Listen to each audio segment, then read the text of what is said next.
പത്മനാഭന്റെ സ്ഥിതി നാട്ടിലാകെ പാട്ടായെന്ന് പോകുന്നു. കഷ്ടം. ആരെവിടെ?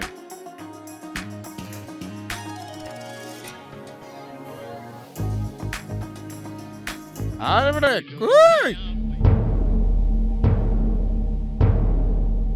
അടിയൻ താൻ എവിടെ പോകുന്നു?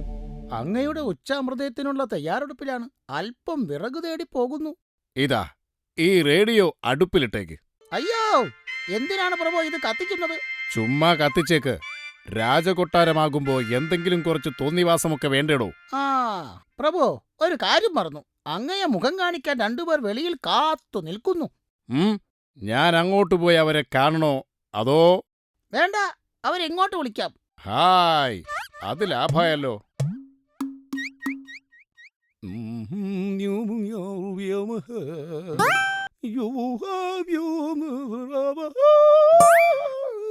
സ്വർഗം താനിറങ്ങി വന്നതോ, ഞാന് താനെ ഏറിപ്പോയതോ.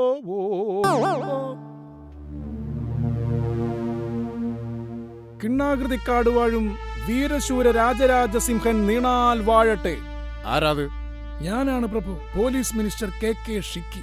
ഓ, ഷിക്കിയോ? വരൂ വരൂ. പ്രഭു, ടൈഗർ പോലീസും അദ്ദേഹത്തിന്റെ കൂട്ടാളിയും വന്നിട്ടുണ്ട്. അവരെത്തിയോ? വരണം വരണം, ഞാൻ നിങ്ങളെ കാത്തിരിക്കുകയായിരുന്നു.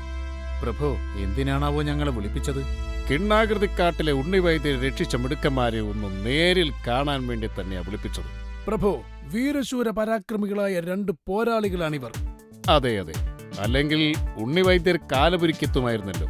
ആട്ടെ, എങ്ങനെയാ നിങ്ങൾ വൈദ്യരെ രക്ഷിച്ചത്? സ്കോട്ട്ലൻഡിൽ നിന്നും ഉക്രൈനിൽ നിന്നും എനിക്ക് ലഭിച്ചിട്ടുള്ള പ്രത്യേക പരിശീലനമാണ് കൊടും ക്രിമിനലായ ആ കിഡ്നാപ്പറുടെ കയ്യിൽ നിന്നും വൈദ്യരെ രക്ഷിക്കാൻ എന്നെ സഹായിച്ചത്.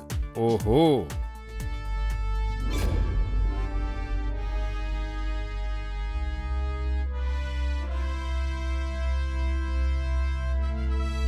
വൈദ്യരെ കിഡ്നാപ്പ് ചെയ്തത് ആരാണെന്ന് നിങ്ങൾക്ക് മനസ്സിലായോ? അറിയാം, കിണ്ണാകൃതിക്കാടിനെ കിടുകിടാ വിറപ്പിക്കുന്ന കൊടും ക്രിമിനൽ അനൂപ് കടുവ.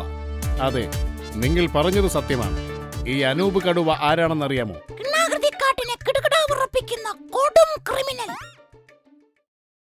ഏതാ ഇവൻ? എന്റെ ചങ്ങാതി ഡീമു.